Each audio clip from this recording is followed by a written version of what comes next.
الرحمن الرجيم بسم الله الرحمن الرحيم الحمد لله رب العالمين وصلى الله على سيدنا محمد وعلى بيته الطاهرين اللهم صل على محمد وآل محمد. اما بعد بات گفتگو ہماری ہے اس میں کہ اگر کوئی معاطات فضولی کرے، اگر کوئی شخص کیا کرے عقد فضولی نہ کرے بلکہ معاطات فضولی کرے. معاطات فضولی کیا ہوتا ہے کہ فقط عملی لینا دینا ہو اور وہ بھی غیر کے مال پر ہو. تو کیا یہ معاطات فضولی بھی عقد فضولی کی طرح ہے صحت میں؟ جس طرح ہم نے عقد فضولی کے اوپر صحت کا حکم لگایا، اس کے اوپر بھی ہم صحیح استحاد کا حکم لگا سکتے ہیں، اس کو بھی ہم صحیح قرار دے سکتے ہیں. تو مصنف نے کیا فرمایا اس حوالے سے؟ مصنف نے فرمایا ہے کہ ہم دونوں کو ایک ہی نظر سے دیکھتے ہیں کہ جس طرح ہم نے عقد فضولی کی صحت کے قائل ہوا مالک کی اجازت کی صورت میں، تو یہی مسئلہ معاطات فضولی میں بھی ہم کہیں گے کہ اگر مالک اصلی کی اجازت حاصل ہو تو یہ معاطات کیا ہے؟ معاطات فضولی درست ہے اور نقل ملکیت اس کے ذریعے سے ہو جائے گا. یہ ہمارا نظریہ ہے، ٹھیک ہے. اور اس پر آنے والے ایک اشکال کا جواب ہم کل ایک اشکال آیا تھا اور اس اشکال کا ہم نے جواب دیا تھا. لیکن آج ایک اور جو ہے بات ہے جو کہ صاحب مقابض کا نظر ہے.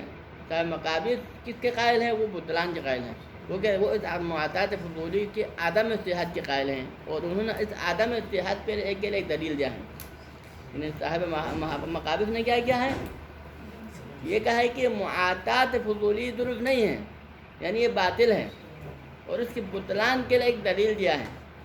اس دلیل کو ہم بیان کریں گے اور اس کے بعد اس کے حوالے سے مصنف کا جو جواب ہے اس کو انشاءاللہ ہم ذکر کرتے ہیں، ٹھیک ہے. وربما یستدل علی ذلک، اور بسا اوقات بعض علماء نے استدلال کیا ہے. استدلال کرنے والا سے مراد وہ صاحب مقابض ہیں ہمیشہ غالباً.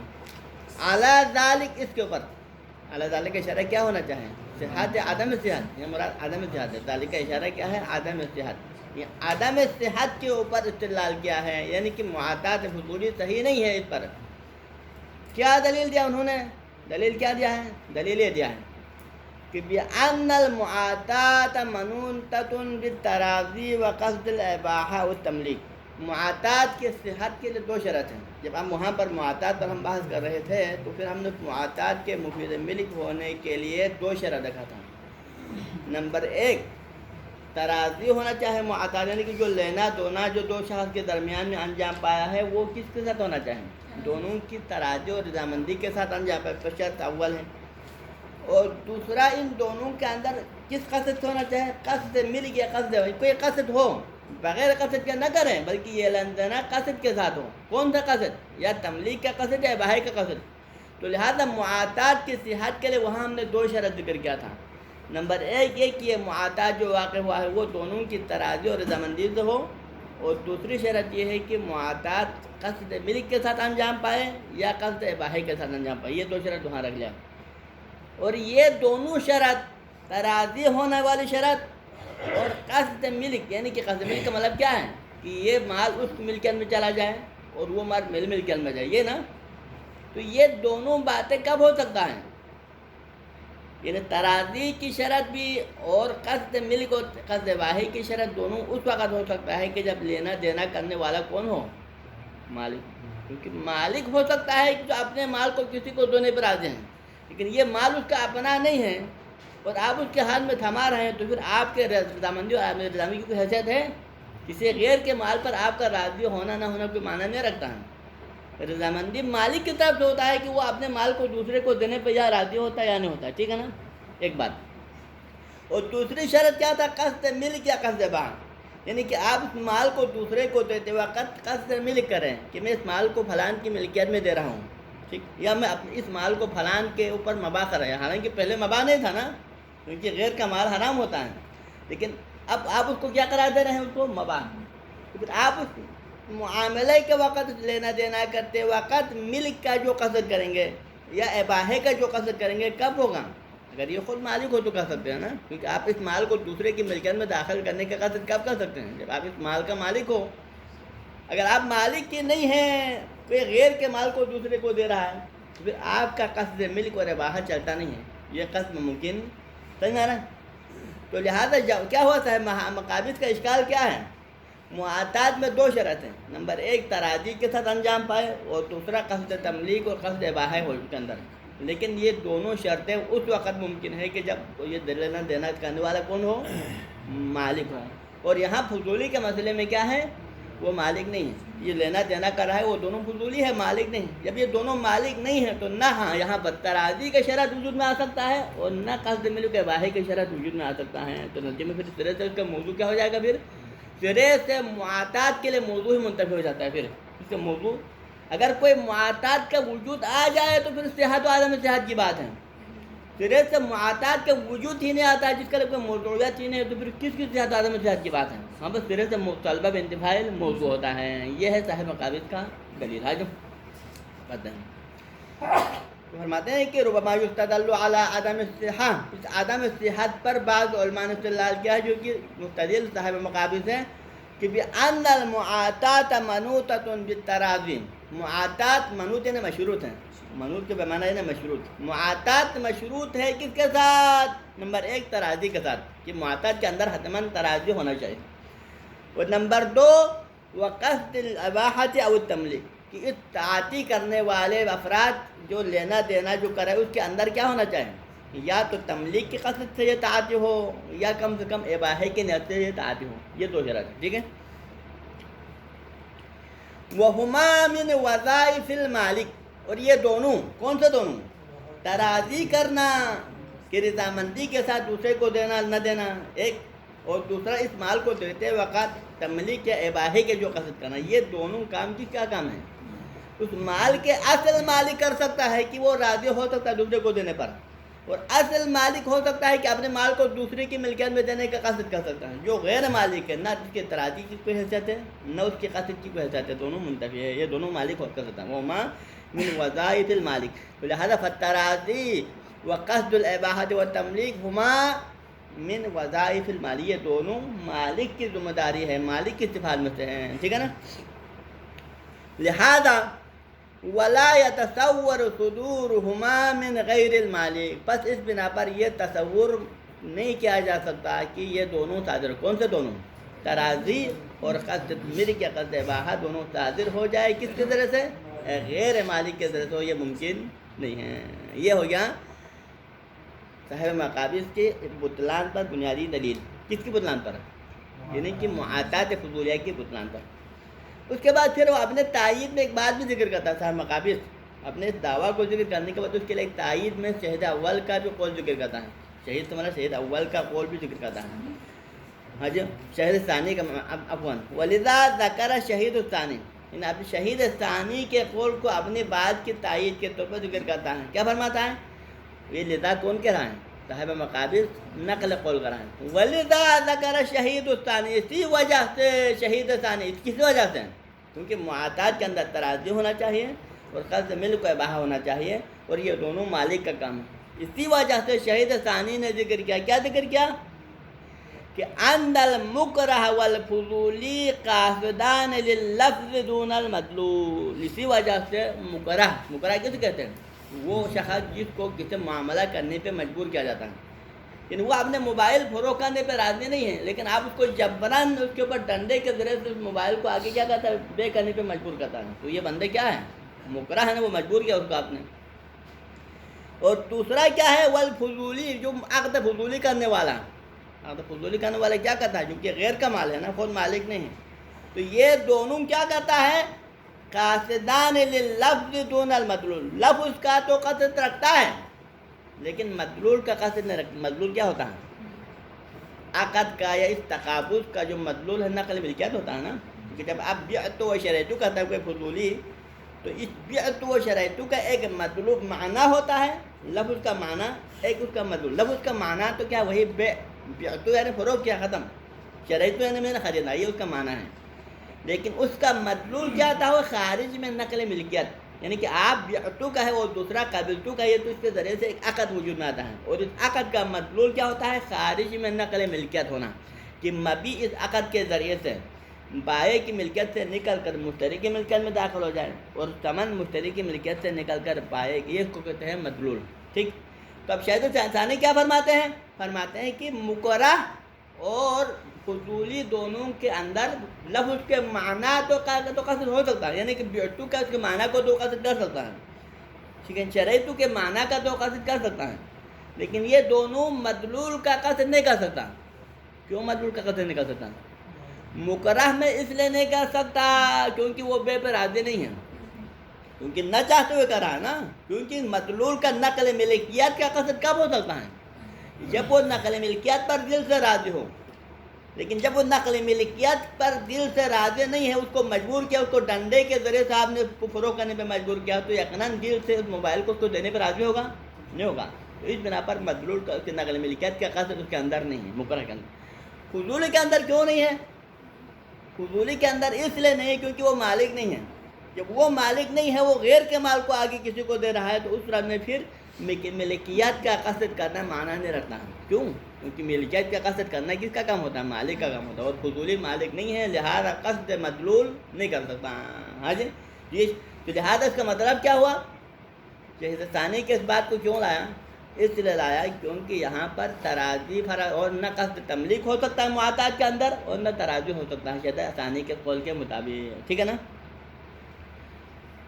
وذکرہ یعنی کہ ولذا ذکر شہید، اسی وجہ سے کیونکہ تراضی معاطات کے اندر شرط ہے، تراضی کے بغیر معاملہ نہیں ہوتا، اسی وجہ سے شیخ ثانی نے فرمایا کہ ان المکرہ والفضول قاصدان للفظ، مکرہ و فضولی دونوں کیا ہوتا ہے؟ لفظ کا تو قصد کر سکتا ہے لیکن مدلول کا قصد نہیں کر سکتا۔ کیوں؟ کیونکہ مدلول کا قصد کرنا کس کا کام ہے؟ مالک کا کام ہے، غیر مالک مدلول کا قصد نہیں کر سکتا۔ تو لہٰذا ہماری بات کے لیے وہ یہ فضولی والی بات ہے، کیونکہ مکرہ ہمارے موضوع سے الگ ہے، ہماری بات کس ثابت ہوتا ہے؟ فضولی کی بات سے ثابت ہوتا ہے، ٹھیک ہے نا؟ وذکر، اور اس کے بعد شہید ثانی نے ذکر، یہاں ذکر کا فاعل بھی وہی شہید ثانی، اور شہید ثانی نے ذکر کیا، کیا ذکر کیا؟ کہ ان قصد المدلول لا يتحقق من غیر المالک، کہ شہید ثانی نے یہ ذکر کیا ہے کہ مدلول کا قصد کرنا، یعنی کہ فضولی، یہاں پر اس سوال کا جواب ہے کہ فضولی مدلول کا کیوں قصد نہیں کر سکتا؟ سوال ہے نا، مکرہ تو نہیں کر، لیکن فضولی کیوں؟ اس کا جواب ہے، اس کے جواب میں شہید ثانی نے کیا فرمایا؟ فضولی اس لیے مدلول کا قصد نہیں کر سکتا کیونکہ ان قصد المدلول لا يتحقق من غیر المالک، کیونکہ مدلول کا قصد کرنا مالک کے علاوہ کسی دوسرے سے نہیں ہو سکتا ہے۔ ہاں جی، کیونکہ مدلول کا معنی کیا ہوتا ہے؟ یعنی نقل ملکیت، کہ آپ اس مال کو دوسرے کی ملکیت میں تبدیل کریں، اپنی ملکیت سے نکال کر دوسرے کی ملکیت میں داخل کرنا ہے نا، تو یہ کب ہو سکتا ہے؟ یہ آپ اس مال کا مالک ہو تو پھر مدلول کا قصد کرنا مالک سے ہو سکتا ہے، غیر مالک کی بس میں نہیں کہ وہ کسی مال کو دوسرے کی ملکیت میں کیا کریں؟ تبدیل کریں۔ ہاں جی، یہ ہو گیا۔ تو یہاں سے شہید ثانی کی بات ختم، اس کے بعد پھر وہی خود صاحب مقابض اپنا جملہ ایک آتا ہے، وَمَشْرُوطَةٌ، کس پر عطف ہے؟ منوطۃ، بِأَنَّ الْمُعَاطَات مَنُوطَةٌ بِالتَّرَاضِي وَقَصْدِ الْوَهْوَ تَمْلِيك، وَمُعَاطَات مَشْرُوطَةٌ أيضاً، ایک اور شرط، دو شرط تو پہلے ذکر کیا نا معاطات میں، نمبر ایک تراضی ہونا چاہیے، نمبر دو قصد تملیک و قصد اباحہ میں سے ایک ہونا چاہیے، اور تیسری شرط معاطات میں کیا ہونا چاہیے؟ معاطات کی صحت کے لیے مشروطۃ ایضاً، معاطات اس شرط کے ساتھ بھی مشروط ہے کہ بالقبض والاقباض من الطرفین، کی معاطات کیا ہونا چاہیے؟ دونوں طرف میں سے کم ایک طرف سے قبضہ ہونا چاہیے، کیونکہ معاطات کسے کہتے ہیں؟ تبادلہ عملی کو کہتے ہیں نا، عملی معاملہ، اور معاملہ عملی جب آپ بھی تو وہ شرعیتو نہیں کہتا ہے اور مال کو لینا دینا بھی نہیں کرتا ہے، تو مفت میں دل میں قصد کرنا تو معاطات نہیں ہوگا نا، بلکہ معاطات کے لیے کیا شرط ہے؟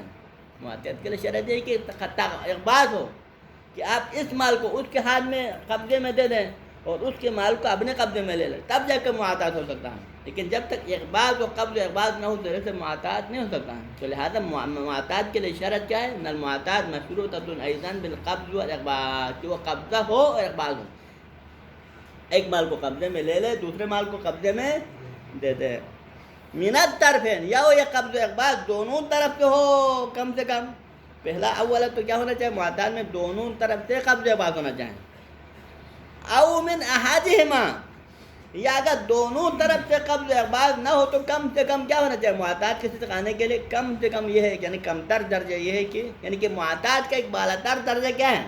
کہ قبض و اقباض دونوں طرف سے ہوں، لیکن اگر وہ نہ ہو تو اس کا کمزور طرف کیا ہے؟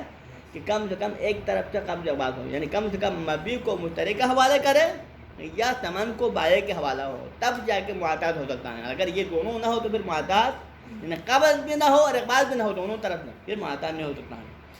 تو لہٰذا مشروطۃ النظام بالقبض والاقباض من الطرفین او من احدہما، اور وہ قبض اقباض فقط اکیلا نہیں بلکہ شرط کے ساتھ مقارنا للامرین، کہ معاطات کے لیے شرط یہ ہے کہ یہ جو قبض اقباض جو ہونا چاہیے اور وہ قبض اقباض مطلق نہیں کہ فقط اکیلا، بلکہ پہلے دو شرطوں کے ساتھ مقرون کر کے۔ کون سا دو شرط؟ نمبر 1 تراضی والی شرط کے ساتھ، اور نمبر 2 یعنی قصد تملیک قصد اباحہ کے ساتھ، یعنی کہ مجرد قبض اقباض معاطات نہیں ہے۔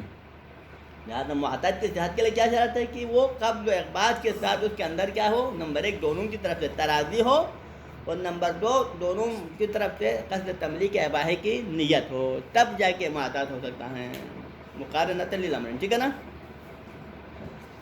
ولا اثر لہ، اور اس قبض اقباض کا کوئی اثر نہیں ہے، اس قبض اقباض کا فقط کوئی اثر نہیں ہے۔ الا کب ہو سکتا ہے وہ اثر؟ الا صدر من المالک، اگر وہ قبض اقباض کب ہو؟ وہ قبض اقباض مالک سے صادر ہو، یعنی کہ جس مال کو قبضے میں دے رہا ہے یا جس مال کو قبضے میں لے رہا ہے وہ کون ہو؟ مال کے مالک کی طرف سے ہو تو اس قبض اقباض کا اثر ہے۔ کیوں؟ کیونکہ اس صورت میں پھر وہاں پر تراضی بھی وجود میں آئے گا اور قصد تملیک و اباحہ بھی ہوگا۔ لیکن اگر کوئی قبض اقباض کسی غیر مالک کی طرف سے ہو تو پھر قبض اقباض تو ہوگا لیکن اس میں تراضی نہیں ہوگا، اس میں قصد تملیک نہیں ہوگا، نہ ہوگا تو پھر اکیلا قبض اقباض سے کوئی اثر، ٹھیک ہے؟ ولا اثر لہ، اس قبض اقباض کا کوئی اثر نہیں ہے، الا اذا صدر من المالک، مگر یہ کہ وہ قبض اقباض یا تو مالک سے صادر ہو او باذنہ، یا کم سے کم مالک سے نہ ہو تو اس کے اذن سے ہو، تب جا کے یہ قبض اقباض انا اثر دکھائے۔ کیوں؟ کیونکہ اس صورت میں پھر وہاں پر دونوں شرطیں وجود میں آئے گا، یعنی تراضی والی شرط بھی وجود میں آئے گا، پھر قصد تملیک و اباحہ والی شرط بھی وجود میں آئے گا۔ لیکن اگر غیر مالک کی طرف سے ہو تو پھر اکیلا قبض اقباض ہوگا لیکن شرطیں مفقود ہو جائے گا۔ دو شرط جو کہ تراضی اور قصد تملیک تھا وہ دونوں کیا ہوگا؟ مفقود ہوگا، اور خود قبض اقباض کوئی اثر نہیں ہوتا۔ یہ ہے صاحب مقابض کی معاطات فضولیہ کے بطلان پر بنیادی دلیل ہے۔ اب مصنف کا جواب سن لیں۔ وفیہ، مصنف فرماتے ہیں کہ صاحب مقابض کے اس دلیل میں کیا ہے؟ اشکال ہے، فیہ اشکال ہے۔ اشکال کیا ہے؟ یہ ہے کہ ان اعتبار الاقباض والقبض فی المعاطات عند من اعتبرہ فیہا انما هو لحصول انشاء تملیک والباحہ، یعنی بالفاظ کہنا یہ چاہتے ہیں کہ اولاً اس کا مطلب یہ بنتا ہے کہ اولاً تو معاطات قبض و اقباض کے ساتھ یعنی مشروط نہیں ہے، قبض و اقباض کے بغیر بھی معاطات ہو سکتا ہے۔ حرج کرے وہ علماء اعلام جن علماء اعلام نے معاطات کے اندر شرط کیا رکھا؟ قبض و اقباض کو، یعنی کہ وہ علماء من اعتبرہ کا مطلب کیا ہے کہ بعض افراد اس کے بغیر بھی معاطات کے قائل ہیں، وہ یہ کہنا چاہیں جی من اعتبرہ کا یہ تعبیر کب استعمال کر سکتے ہیں کہ بعض لوگ یہ ہے کہ وہ بغیر قبض اقباض کے بھی معاطات ہونے کے قائل ہیں، لیکن بعض افراد ہیں جو معاطات کے اندر کیا ضروری سمجھتا ہے؟ قبض اقباض کو۔ تو جو علماء اعلام جو معاطات کے اندر قبض اقباض کو کیا سمجھتے ہیں؟ معتبر سمجھتے ہیں، تو جو قبض اقباض کو معتبر سمجھتے ہیں یہ اس وجہ سے معتبر سمجھتے ہیں کیونکہ ان کے نظر میں قبض اقباض کے بغیر تملیک حاصل نہیں ہوتا ہے، اور قبض اقباض سبب تملیک ہے، کیونکہ آپ کا مقصد کیا ہے؟ معاطات میں اس مال کو اس بندے کی ملکیت میں دینا ہے اور اس بندے کے مال کو اپنی ملکیت میں لینا ہے، یہ ہے نا؟ تملیک حاصل کرنے کی خاطر آپ معاطات کرتے ہیں، اور یہ تملیک حاصل کرنے کا سبب فقط اکیلا دل میں قصد کرنے سے نہیں ہوتا بلکہ کب ہوتا ہے؟ جب عملی قبض اقباض ہو۔ تو کیونکہ قبض اقباض کے بغیر تملیک حاصل نہیں ہوتا اور یہ قبض اقباض تملیک کے لیے سبب ہے، اس وجہ سے ان علماء نے فرمایا ہے کہ معاطات کے لیے کیا ہونا چاہیے؟ قبض اقباض ہونا چاہیے، وہی تملیک حاصل نہیں ہوتا ہے۔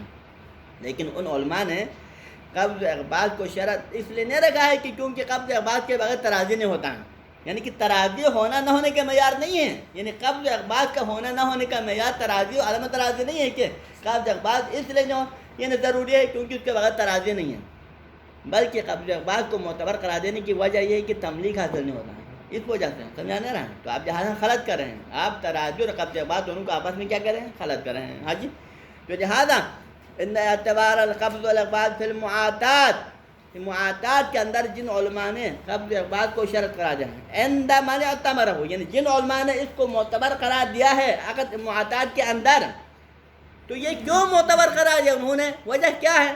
انما ہوا، یہ اعتبار اس لیے رکھا ہے کہ لحصول انشاء تملیک او الاباحہ بسبب حاصل الاقباس، کیونکہ تملیک اور اباحہ کب حاصل ہوتا ہے؟ اس سے اقباس کی ذریعے سے، ان کے نظر میں کیا ہے؟ جب تک قبض اقباس نہ ہو نہ تملیک حاصل ہو سکتا ہے نہ اباحہ، اسی وجہ سے انہوں نے قبض اقباس کو معتبر رکھا، ٹھیک ہے؟ فَهُوَ عِنْدَهُمْ مِنَ الْأَسْبَابِ الْفِعْلِيَّةِ، تو لہذا ان علماء کے نظر میں یہ قبض اقباس کیا ہے؟ تملیک کا سبب فعلی، یعنی بالفعل تملیک کے لیے ان کے ہاں دو سبب ہیں، کسی بھی نقل ملکیت کے لیے ان علماء کے نظر میں دو قسم کا سبب ہیں، ایک سبب قولی ہے، ایک سبب فعلی ہے۔ سبب قولی کیا ہے؟ بیعت و شرعیت و عقد، اگر کوئی عقد بیعت و شرعیت کے ذریعے سے معاملہ کرے تو یہ بیعت و شرعیت سبب قولی ہے جس کے ذریعے سے نقل ملکیت ہوتا ہے، لیکن اگر معاطات کے ذریعے سے اگر معاملہ کرنا چاہے تو پھر اس پہ سبب کیا ہے؟ قبض اقباس ہے۔ قبض اقباس سبب کیا ہے؟ قولی نہیں بلکہ سبب فعلی ہے، تو ان کے نظر میں کیونکہ قبض اقباس سبب فعلی ہے نقل ملکیت کے لیے اور اس کے بغیر نقل ملکیت ممکن نہیں ہے، اس وجہ سے انہوں نے قبض اقباس کو معتبر رکھا۔ ہاں جی، وعندهم من الاسباب فلیقات، ان کے نظر میں قبض اقباس کیا ہے؟ نقل ملکیت اباحے کے لیے سبب فعلی ہے۔ کما صرح شہید سے قواعد، جیسا کہ شہید اول نے بھی صراحت کے ساتھ اپنی کتاب قواعد میں یہی صراحت کے ساتھ فرمایا، کیا صراحت کے ساتھ فرمایا؟ کہ قبض اقباس اس لیے ہم نے ضروری قرار دیا ہے کیونکہ یہ سبب فعلی ہے، اس کے بعد نقل ملکیت نہیں ہو سکتا، اس وجہ سے حج والمعاطات عندهم عقد فعل، اور لہٰذا ان علماء کے نظر میں جنہوں نے اقباس کو ضروری قرار دیا ہے معاطات کے اندر، یہ اس وجہ سے کیونکہ ان کے نظر میں معاطات کیا ہے؟ قسم کا عقد ہے، لیکن کون سا عقد؟ عقد فعلی، ایک عقد قولی ہوتا ہے ایک عقد فعلی، لیکن ان کے نظر میں معاطات عقد فعلی ہے، اور عقد فعلی ہے تو اس کے لیے نقل ملکیت ہونا چاہیے، اور نقل ملکیت کب ہو سکتا ہے؟ جب قبض و اقباس ہو، اس وجہ سے حج، تو لہٰذا اس بنا پر یہاں پر انہوں نے اگر قبض اقبال کو معتبر قرار دیا ہے تو یہ اس وجہ سے نہیں کیونکہ اس کے بغیر ترازی نہیں ہو سکتا، کیونکہ قبض اقبال ہو تو ترازی حاصل ہوتا، وائلہ نہیں اس مطلب نہیں، بلکہ اس کا معیار کچھ اور ہے، قبض اقبال کو معتبر قرار دینے کا معیار نقل ملکیت کے وقوع پذیر ہونے کے لیے ہے، ٹھیک ہے نا؟ ولذا اسی وجہ سے ذکر بعض الحنفیہ القائلین بلزومها، بعض حنفی علماء جنہوں نے ذکر کیا القائلین بلزومها کہ جو معاطات کے لزوم کے قائل ہیں، حنفی علماء میں سے بعض وہ علماء جو کہ معاطات کو کیا سمجھتے ہیں؟ لزوم سمجھتے ہیں، اس کو عقد لازم کے برابر سمجھتے ہیں، اس کے ذریعے سے نقل ملکیت ہونے کو ضروری سمجھتے ہیں، تو انہوں نے بھی ذکر کیا، کیا ذکر کیا انہوں نے؟ کہ ان البیع ینعقد بالایجاب والقبول وبالتعدی، انہوں نے یہ فرمایا کہ نقل ملکیت جو ہے بیع، یعنی بے مراد یعنی بے کا جو اثر ظاہر ہونا، یہ واقع ہو جاتا ہے، کبھی ایجاب و قبول کے ذریعے سے بھی بے واقع ہو جاتا ہے، یعنی کہ جس طرح آپ بیعت و شرعیت کہے تو پھر بے واقع ہو جاتا ہے، بے واقع ہونے سے کیا مراد؟ یعنی کہ بے کا جو اثر ہے وہ حاصل ہو جائے، نقل ملکیت حاصل ہو جاتا ہے، وہ بالتعاطی، اسی طرح بے حاصل ہو جاتا ہے کس کے ذریعے سے؟ تعاطی، یعنی کہ قبض و اقباس کے ذریعے سے بھی بے حاصل ہو جاتا ہے، یعنی کہ اگر لین دین کرے تو تب بھی نقل ملکیت اس کے ذریعے سے حاصل ہو جاتا ہے، تو نتیجے میں پھر کیا ہوا؟ پھر ترازی کہاں سے آ گیا؟ ترازی کے درمیان میں نام ختم ہو گیا نا، کہ قبض اقبال کو کس بنا پر ضروری قرار دیا انہوں نے؟ نقل ملکیت ہونے کے لیے۔ اب ممکن ہے کہ اب دو فضولی کیا کرتا ہے؟ قبض اقبال کرتا ہے، تو قبض اقبال کرنے کے لیے سبب ملکیت تو ان کے فعل کے ذریعے سے حاصل ہو گیا نا، لیکن معیار یہ ہے کہ اس کے ذریعے سے عملاً نقل ملکیت ہونا مشروط ہے کس کے ساتھ؟ مالک کی رضا جو بعد والاجازت کے ساتھ۔ اب جس طرح عقد قولی کے اندر انہوں نے کیا کیا، اس علماء نے، ہمارے علماء نے بھی اور حنفی علماء نے بھی عقد قولی و معاطات کو کیا کرا دیا؟ ایک جیسا کرا دیا نا، کہ یعنی بیع و شراء لفظ صیغے کے ذریعے سے معاطات یعنی معاملہ کرنا یہ عقد قولی ہے، اور معاطات کے ذریعے سے معاملہ کرنا عقد فعلی ہے۔ دونوں کو ایک نظر سے دیکھا، جب دونوں کو ایک نظر سے دیکھا تو مطلب کیا ہوگا؟ جس طرح عقد قولی کے اندر پہلے سے اذن ضروری نہیں ہے، بلکہ پہلے عقد پڑھنے کے بعد میں مالک کی طرف سے اجازت ہو تب بھی وہ عقد قولی واقع ہو سکتا ہے، اپنا اثر دکھا سکتا ہے۔ یہی مسئلہ معاطات میں بھی ہو سکتا ہے کہ اگر دو غیر مالک تقابل کرے تو اب یہ تقابل ہوا، لیکن اس تقابل کے ذریعے سے نقل ملکیت ہونا کس کے اوپر مشروط ہے؟ بعد میں مالک کی اجازت۔ اب پہلے سے رضا ضروری نہیں، اس کے اندر پہلے سے اذن کا ہونا کوئی ضروری نہیں، تراضی کا ہونا کوئی ضروری ہے۔ یہ تقابل جب تو معاطات تعاطی ہو رہا ہے، جو اقبال ہو رہا ہے، اس کے وقت کوئی تراضی ضرور نہیں ہے، بلکہ یہی تراضی بعد میں مالک کو پتہ چلنے کے بعد مالک کی تراضی حاصل ہو جائے تو اسی کے ذریعے سے کیا ہو جاتا ہے، پھر وہ نقل ملکیت ہو جاتا ہے۔ لہٰذا قبض و اقباض کا تراضی سے آپس میں کوئی ربط نہیں ہے کہ حتماً مقارن ہو، کیونکہ تراضی بھی قبض و اقباض کے ساتھ کیا ہو، حتماً مقارن اور ایک ہی وقت میں، یہ کوئی ضروری نہیں ہے۔ حج وحینئذ فلا مانع، جب یہ معاطات بھی عقد قولی کے مانند ہوا، دونوں عقد ہے، یہ بھی عقد قولی ہے یا عقد فعلی ہے، جب یہ دونوں ایک جیسا ہے تو پھر فلا مانع، کوئی معنی نہیں ہے، من ان یقصد الفضولی باقباض ہے، کہ فضولی قبض و اقباض کرے۔ ابھی مالک درمیان میں نہیں ہے، نہ مالک کی اجازت ہے، لیکن غیر کے مال پر معاملہ کرے کون؟ فضولی قبض و اقباض کرے، غیر کے مال کو اس کو دے رہا ہے اور اس مال کو لے رہا ہے، اور وہ اس کے وقت استعاطی کے وقت قصد کرتا ہے۔ یہی فضولی استعاطی لین دین کے وقت قصد کرتا ہے۔ کون سا قصد کرتا ہے؟ المعنی القائم بنفسہ، اپنے دل میں اس بعت، یعنی جو تعاطی کا جو اصل معنی ہے، یعنی کہ قصد ملکیت، نقل ملکیت ہونا چاہیے نا، تعاطی کے وقت کس قصد سے ہونا چاہیے؟ نقل ملکیت کے قصد سے۔ تو یہی نقل ملکیت کا قصد دل میں رکھ کر اگر یہ تعاطی کر دے فضولی، المقصود من قولہ ملکتک، یعنی کہ جس طرح عقد قولی کے اندر لفظ ملکتک کے اندر سے جو معنی حاصل ہونا چاہیے کہ میں اس مال کو تمہاری ملکیت میں دیتا ہوں، اسی تعاطی سے بھی کیا معنی لیتا ہے؟ وہی ملکتک کے اندر والا معنی مراد لیتا ہے، کہ میں نے اس تعاطی سے میرا قصد وہی معنی ہے جو کہ ملکتک کے اندر ہے۔ اس قصد کے ساتھ اگر یہ تعاطی کرے تو پھر کیا ہو جاتا ہے؟ پھر وہ تعاطی واقع ہو جاتا ہے، لیکن اس کا عملاً نقل ملکیت کا ہونا نہ ہونا کس کے ساتھ مقرون ہوتا ہے، مشروط ہوتا ہے؟ اجازت مالک کے ساتھ، کہ اگر بعد میں مالک کی اجازت اس تعاطی پر حاصل ہو جائے تو پھر یہ تعاطی اپنا اثر دکھائے گا اور نقل ملکیت ہو جائے گا، ٹھیک ہے؟ لیکن جو ہی ان کی تعاطی اور قبض بعد کی وجہ سے نقل ملکیت نہیں ہوگا، بلکہ مالک کی رضا اور اجازت شرط ہوگا اس کے لیے، ٹھیک ہے؟ اور اس کے بعد آگے ایک اور بات فرماتے ہیں مصنف، ٹھیک ہے؟ دوسری بات، جواب نمبر دیا تو جواب نمبر 2 ہم کرا دے سکتے ہیں۔ دوسری جواب یہ ہے کہ اعتبار مقارنۃ الرضا من المالک للانشاء الفعلی دون القولی مع اتحاد ادلۃ اعتبار الرضا والطیب۔ اب دیکھو ہمارے پاس ادلہ موجود ہیں، ادلہ کس حوالے سے موجود ہیں؟ کسی غیر کے مال دوسرے کے اوپر حلال ہونے کے لیے کیا شرط ہے؟ مالک کی رضا شرط ہے، یہ ہے نا، یعنی کہ لا یحل مال امرئ مسلم الا عن طیب نفسہ، کسی مسلمان کا مال کسی دوسرے پر حلال نہیں ہوگا جب تک مالک کی طرف سے رضا نہ ہو، یہ ہے نا۔ اور اس دلیل کی روح سے ہم نے عقد کے اندر کیا شرط قرار دیا؟ عقد کے صحیح ہونے کے لیے مالک کی رضامندی کو شرط قرار دیا۔ لیکن جب عقد قولی کے اندر ہم نے کیا کہا تھا؟ عقد قولی کے اندر ہم نے یہ کہا تھا کہ رضا تو شرط ہے، یہ تو ادلے سے ثابت ہیں، لیکن ان ادلے سے یہ بات ثابت نہیں ہوتا ہے کہ رضا ہمیشہ عقد کے ساتھ مقرون ہونا چاہے، کہ جس وقت یہ عقد ہو رہا ہو حتماً رضا اسی وقت ہو، یہ کوئی ضروری نہیں، بلکہ رضا اگر بعد میں بھی حاصل ہو تو تب بھی کافی ہے، یہ کہا تھا۔ یعنی کہ رضا ثابت ہونا کوئی شک و شبہ نہیں، تمام کا اتفاق ہے کہ عقد کے اوپر مالک کی رضا ہونا چاہیے، لیکن وہ رضا عقد کے ساتھ مقرون ہونا چاہیے حتماً، اس بات پر کوئی دلیل نہیں ہے۔ لہذا ہم نے کہا ہے کہ اگر رضا بعد میں بھی حاصل ہو جائے تو بعد والے رضا پہلے والے عقد کے اندر مؤثر ہو سکتے، کہا تھا نہیں کہا تھا، ٹھیک۔ اور وہی دلیل اب یہاں معاطات کے اندر ہم نے تراضی کو شرط قرار دیا، کہا نہیں تھا کہ معاطات کے اندر بھی جب تک مالک کی رضا نہ ہو اس معاطات کے ذریعے سے مفید ملک نہیں ہو سکتا، یہ کہا تھا نا۔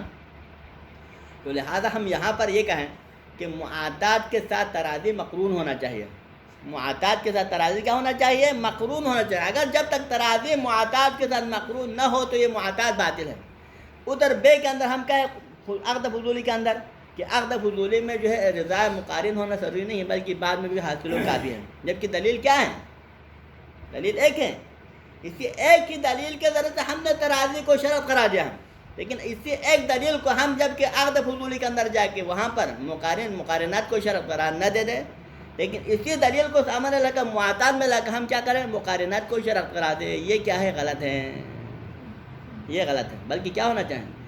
اگر اسی دلیل کی روح سے اگر رضا کی مقارنت کو اگر آپ شرط قرار دیتے ہیں تو کیا ہونا چاہیے؟ عقد فضولی کے اندر بھی رضا کو مقارن ہونا چاہیے اور معاطات کے اندر بھی رضا مقارن ہونا چاہیے۔ لیکن اگر آپ اس دلیل کی روشنی میں عقد فضولی کے اندر رضا کو مقارن ضروری نہ سمجھتے ہیں مقارنات، بلکہ بعد والے رضا کو بھی کافی سمجھتے ہو، تو پھر یہاں پر بھی ہونا چاہیے کہ رضا بعد میں ہو تو تب بھی کافی ہے، رضا کا مقارن ہونا شرط نہیں ہے۔ لیکن ایک جگہ پر رضا کے مقارنت کو شرط قرار دے، دوسری جگہ پر رضا کے مقارنت شرط قرار نہ دینا، یہ دعویٰ بلا دلیل ہے، یہ صحیح نہیں ہے، ٹھیک ہے نا۔ واعتبار مقارنت الرضا من المالک، یعنی کہ مالک کی رضا کا مقارن ہونا، ملا ہوا ہونا، کس کے لیے؟